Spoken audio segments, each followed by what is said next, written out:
আমরা প্রত্যেকেই 4 চাকাতে একবার না একবার চেপেছি, কেউ হয়তো কয়েকবার চেপেছো, কারো কারো হয়তো 4 চাকাও আছে।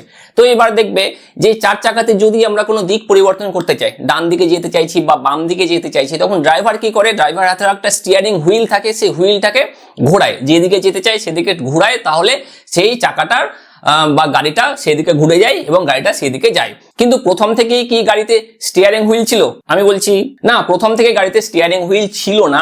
কার্ল বেঞ্জের যে প্রথম গাড়ি ছিল সেখানে ছিল একটা রড, মানে স্ট্রেট একটা রড, মানে যাকে বলি আমরা টিলার। মানে ধরো ছোট গাড়ি, বাচ্চারা ছোট গাড়ি চালাচ্ছে, তো ঘোরাতে গেলে কি করে, একটা ছোট মতো কাঠের মতো থাকে যেটাকে টিলার বলা হয়, সেটাকে টিল্ট করে এবং গাড়িটা ঘুরে।